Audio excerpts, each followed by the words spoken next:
I slept in. I can't believe you slept in when all this is happening.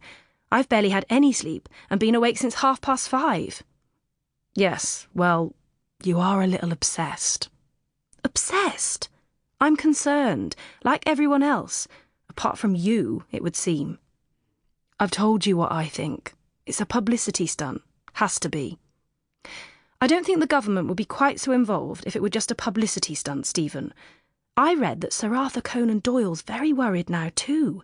He's given a spirit medium one of Mrs. Christie's gloves so that she can use it to try and find her, she added, turning to him as she walked through the oak gate into the woods.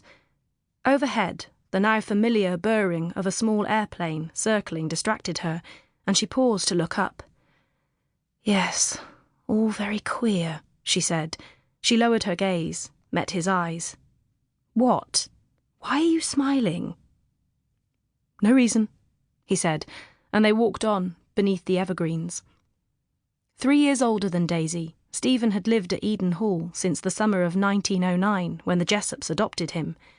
The then 4-year-old orphan had come down from London on a train accompanied by a cousin of Mrs. Jessop, and though Daisy had no memory of that momentous day, she had heard how very shy Stephen had been, and how very happy Mrs. Jessop had been to meet her new son.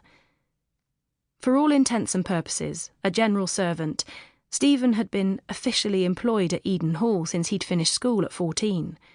More recently, after the scandal of the previous year, when Howard Forbes' chauffeur had put a young kitchen maid in the family way, and Howard had sent them both packing, Stephen had been called on to step in. He had never driven a motor car, but Howard had told him that it was easy enough and that he could spend an hour or two practising on the driveway. And so up and down Stephen and the Rolls went, clanking and grinding, juddering and stalling, as Daisy and her sisters looked on.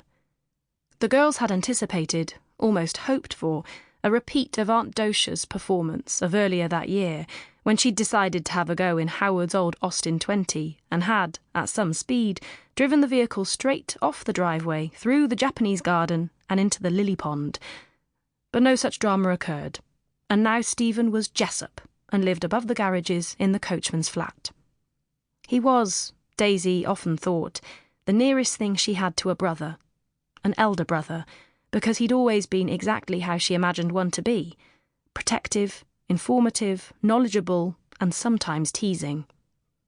Halfway down into the valley, standing on the ridge by the old wooden bridge, Daisy lifted her father's binoculars from their leather case. The mist was clearing, the low winter sun breaking through the vaporous cloud, picking up flecks of colour in the otherwise drab and scrawny heathland. Far below, she could see clusters of people moving in and out of the shadows on the tree-lined pathways. Everyone seems to be heading in the same direction, toward Thursley, she said. Trotton specifically said we had to spread ourselves out, not follow each other, she added, putting away the binoculars and turning to Stephen, who was rolling a cigarette.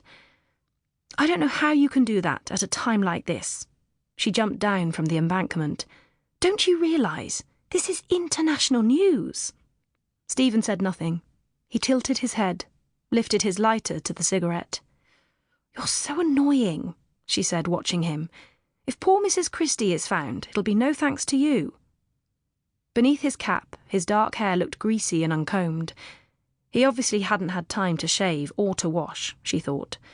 He wore the dark green scarf she had given him last Christmas, knotted at the front of his pale neck and tucked into his sweater, his jacket collar pulled up high around it.